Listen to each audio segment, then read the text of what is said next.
Olá, povo de Deus, olá, pessoal querido que está conosco todas as quintas-feiras, às 22 horas. É o nosso dia, o nosso encontro, mais um encontro hoje.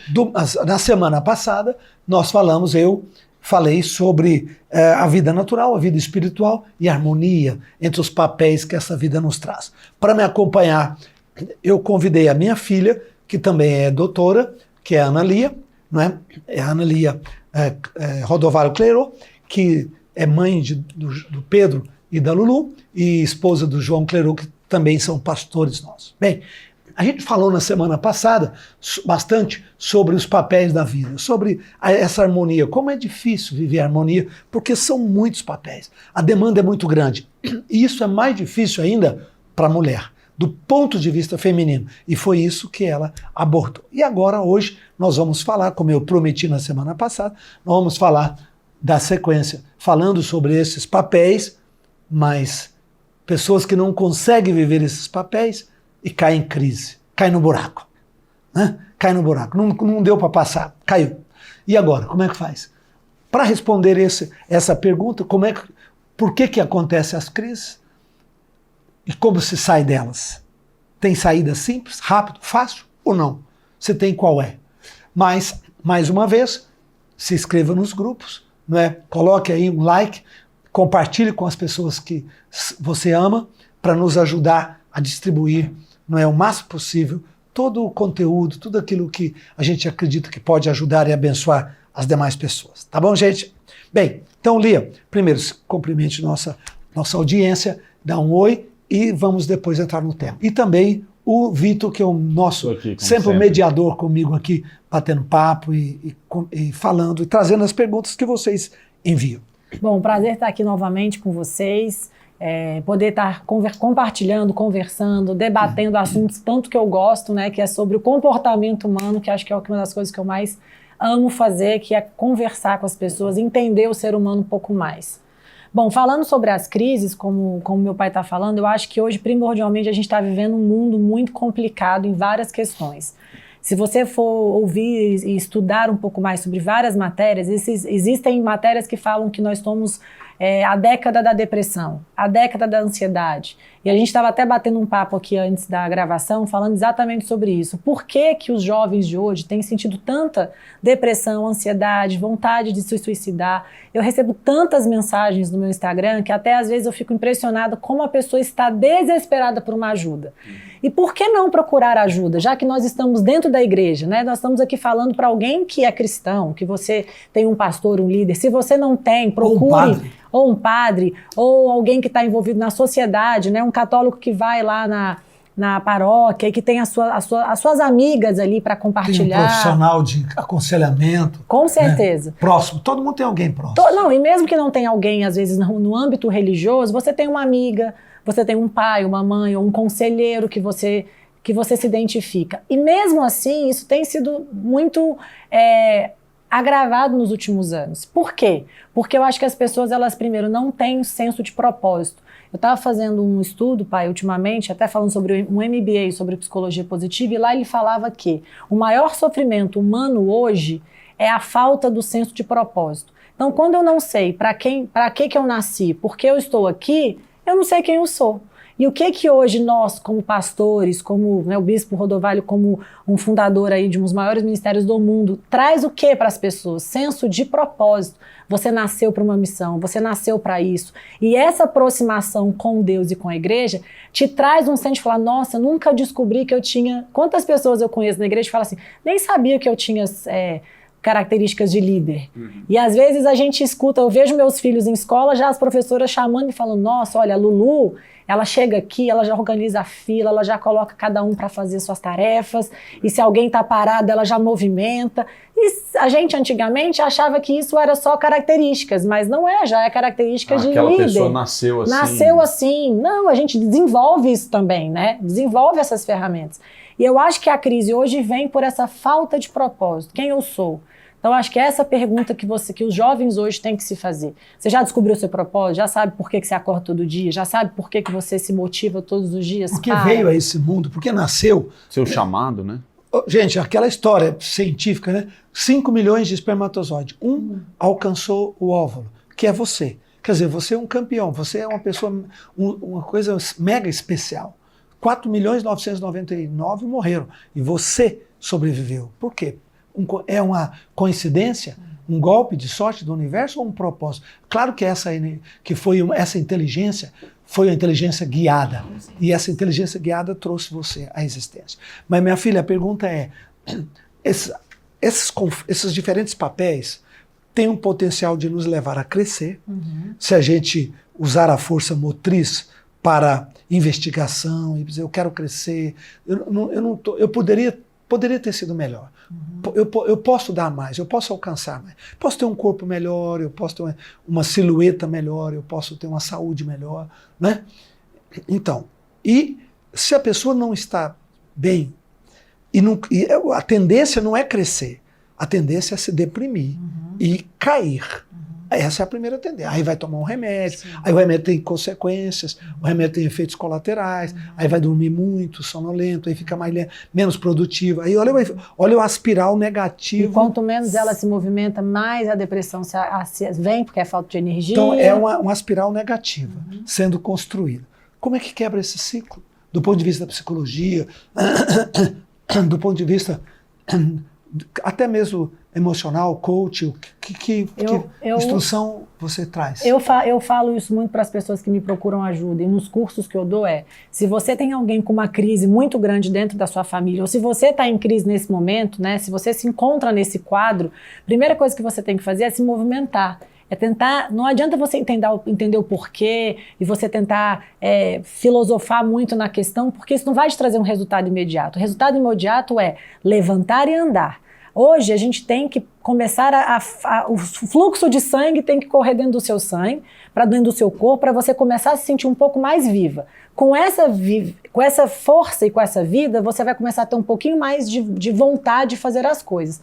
Eu não acho que isso da dia para a noite, mas eu acho que primeiro vem da vontade da pessoa. A pessoa quando tem que quando você diz levantar e dar um passo, você diz isso é uma figura, não só fisicamente, mas procura o psicólogo, procura o conselheiro, ajuda. Toma uma iniciativa de buscar.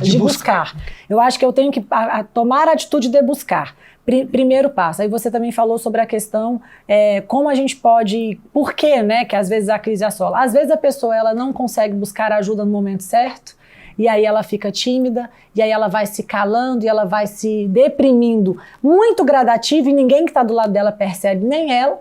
Quando ela percebe, o caso já está muito mais grave, e eu acho que hoje a gente tem muitas ferramentas para ajudar o ser humano. A resiliência é o quê? A força de você se levantar rapidamente de uma queda. Como é que eu desenvolvo isso? Eu tenho que tentar buscar ajuda. Uma das coisas que eu mais aprendi, né, que eu acho que é uma das coisas que eu tenho a bênção de ter uns pais como meu pai e minha mãe lá em casa não tem espaço para choro muito tempo, não. Então, assim, isso foi bom, porque não é que a gente não tem paciência, mas eu sou uma pessoa que eu não tenho quem trabalha comigo sabe, não tem muito mimimi do nosso lado muito tempo, não. Eu falo pra pessoa, você tá triste, chora hoje, mas amanhã eu te espero aqui 8 horas da manhã, porque senão eu tô dando pra ela uma ferramenta pra ela se deprimir mais. Você tá dando reforço. Exatamente, e eu acho que esse é o primeiro ponto. Se você tem alguém dentro da sua família, na sua casa, não bote, tá bom, querido, vou trazer uma caixa de chocolate e vou ficar na sua casa assistindo Netflix com você. Não faça isso, faça o contrário. Não, vou te passar aí agora para te pegar que a gente vai dar uma volta. Vou te levar no culto. Vamos visitar uma amiga. Ser menos dramático e mais ativo. E mais ativo. Vamos conversar com alguém que passou pelo que você passou e venceu. Isso. Vamos procurar um profissional especializado nessa área. Exato. Tem saída, tem solução. Não se vitimizar. Isso. Você não pode se vitimizar da situação. Literalmente é o que a Bíblia... Deixa eu usar uma parábola. A Bíblia diz que quando o apóstolo Pedro e João entraram no templo, tinha uma pessoa, acho que era um aleijado, na porta do templo, pedindo esmola. E Pedro olhou para ele e disse, eu não tenho prata e não tenho ouro, mas o que eu tenho eu te dou. Pegou ele pela mão e levantou. Então essa expressão é muito bonita, pegar pela mão e levantar. Quer dizer, ele não deu o dinheiro e fala, fica aí no seu estado, fica aí na sua miséria. Ele diz, eu vou te tirar dessa situação. E levantou. Isso que precisa ser Isso são intervenções. Exatamente. E essas intervenções você acha e orienta que familiares, amigos, líderes de algum tipo de liderança precisa se fazer? Com certeza, eu acho que aí nós como familiares, amigos, temos que ter um olhar um pouco mais crítico, um pouco mais solidário também para com as pessoas, porque às vezes a gente não entende por que a pessoa está passando um sofrimento. Por quê? Uma pessoa muito prática, ela enxerga as coisas da maneira mais prática do mundo. Passei por um problema, resolvo o meu problema, amanhã eu estou bem. Mesmo que dentro de mim aquilo ainda está borbulhando, mas eu trabalho a mente, não a emoção. Porque eu acho que a gente tem que tentar lembrar que quem manda em nós não é o sentimento, é a razão.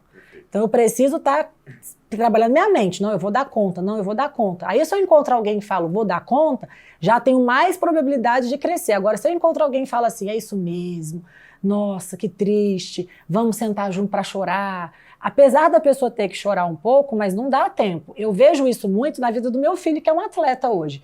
Ele tem uma corrida e ele tem 20 minutos depois para uma outra corrida. Meu pai venceu junto comigo no final do ano um dos momentos mais difíceis da vida dele. Por quê? Ele estava para ganhar o campeonato dele e o carro dele não pegou. Não era uma situação externa, não era ele, não era um oponente que tirou ele, era simplesmente o carro dele não pegava. Tava e ele fora do controle, né? Ele tentava empurrar o carro e vinha alguém externo. E aí eu fiquei pensando, isso aí é a nossa vida, né? Às vezes tem alguém externo te empurrando e seu carro tá lá e você não pega.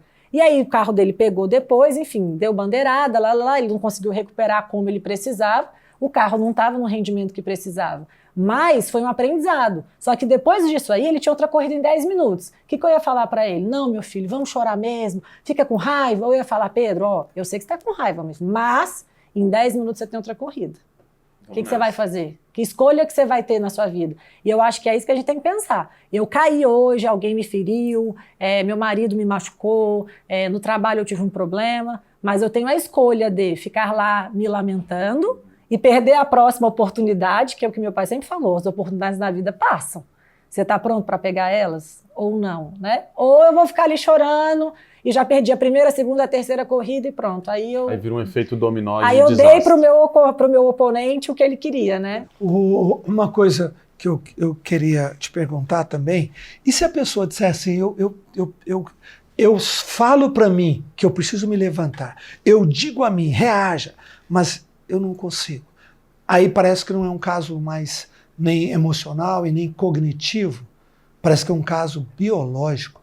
Aí entra com remédio, medicação ajuda. Pode ser espiritual também? Pode ser algo espiritual também.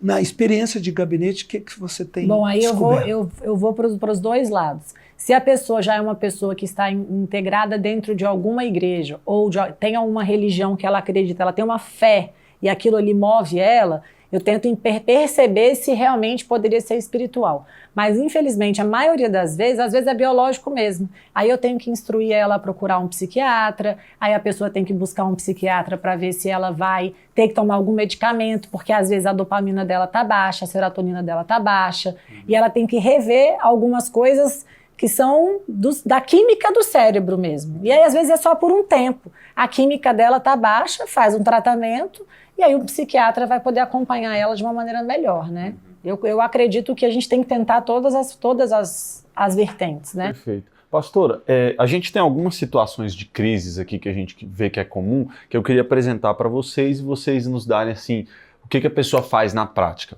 Por exemplo, hoje em dia, há 100 anos atrás, na verdade, as mulheres tinham um papel mais do lar e de família.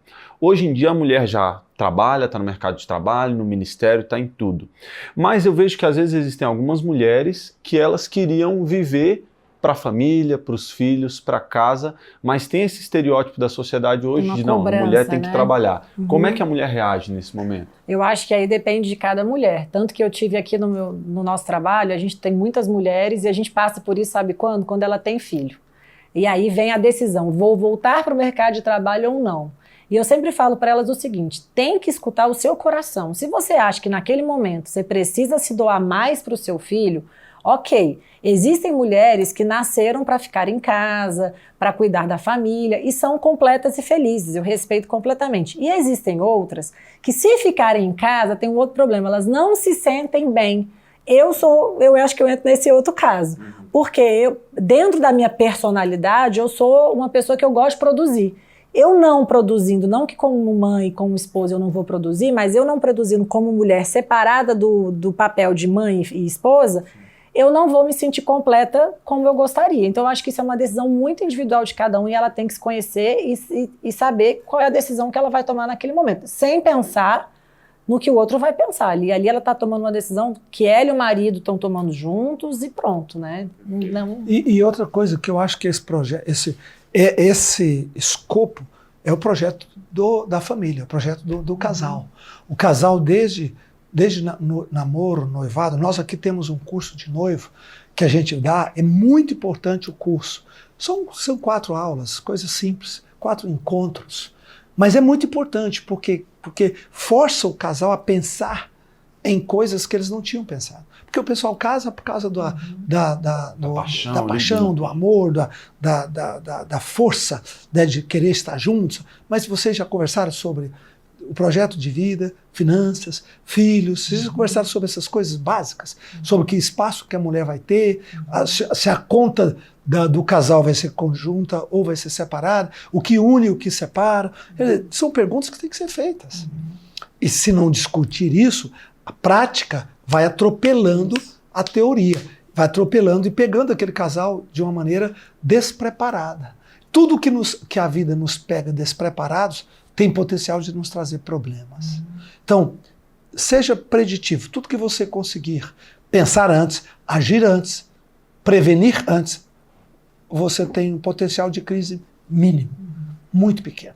Agora, a mulher que se engravida sem pensar que ela vai cansar, que ela vai mudar completamente a sua fisiologia, que ela não vai ter força para trabalhar, que as pernas vão inchar, provavelmente, e aí ela pode... Então, você não pensou nas consequências que uma gravidez traria? Você preparou o quarto do nenê?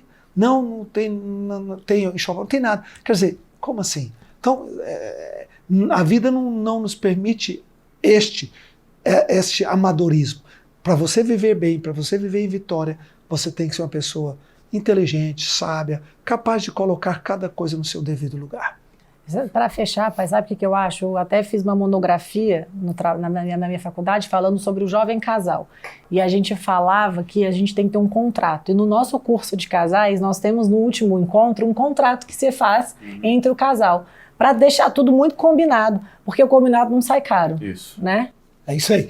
Obrigado, doutora, pastora, minha filha, Ana Lia.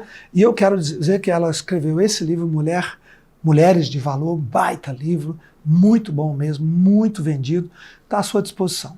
Para você construir sua autoestima, para você conseguir equilibrar os papéis que você vai desenvolver na sua vida, tá bom? Se você estiver assistindo a gente no YouTube, o link para comprar o livro está aqui embaixo. Se você estiver em outro lugar, é só pesquisar aí, tem no site da SBE. Sim, né? Da SBE.com e na Editora Vida também, que esse livro é em parceria com a Editora Vida. Pode entrar em contato. Então, nós estamos terminando. Eu, mais uma vez, te peço para você dar um like aí, você que acompanhou, você que gostou, manda suas perguntas para próximo podcast.